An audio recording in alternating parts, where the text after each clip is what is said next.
चर्चेमध्ये जाऊयात। वेळ पडली तर कायद्याच्या चौकटीत लढताना देखील तुमच्या सोबत असेन असा विश्वास पंकजा मुंडे यांनी मतदारांना दिलेला आहे। तसंच मी कोणत्याही समाजात भेदभाव करत नसल्याचं या ठिकाणी पंकजा मुंडे यांनी म्हटलं। या सोबतच संविधान बदललं जाईल असा आरोप अनेक जण करतात, पण संविधान कधीही बदलणार नसल्याचं मुंडे यांनी म्हटलेलं आहे। वेळ पडली तर कायद्याच्या चौकटीत लढताना देखील तुमच्या सोबत असेन असा विश्वास या ठिकाणी पंकजा मुंडे यांनी बीडमधून मतदारांना दिलेला आहे। तसंच मी कोणत्याही समाजात भेदभाव करत नसल्याचं या ठिकाणी पंकजा मुंडे यांनी म्हटलंय।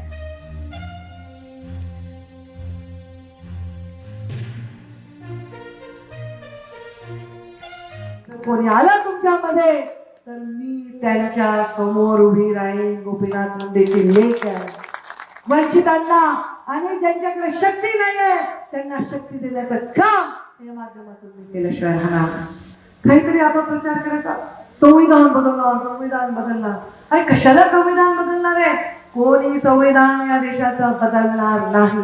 महामानव बाबासाहेब आंबेडकरांनी जे संविधान लिहिले त्याच्यामुळे ते चहाची टपरी असणाऱ्या माणसाचा मुलगा देशाचा प्रधानमंत्री झालाय, या संविधानामुळेच झालेला।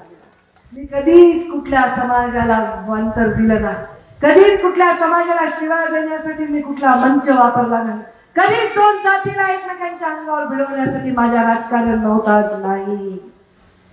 मी भिन्न आहे त्या सगळ्या प्रवृत्तींच्या विरोधात तुमच्या अंगावर ज्यांचा घाव येणार आहे तो घाव मी झेलणार आहे। मी तुमची भिन्न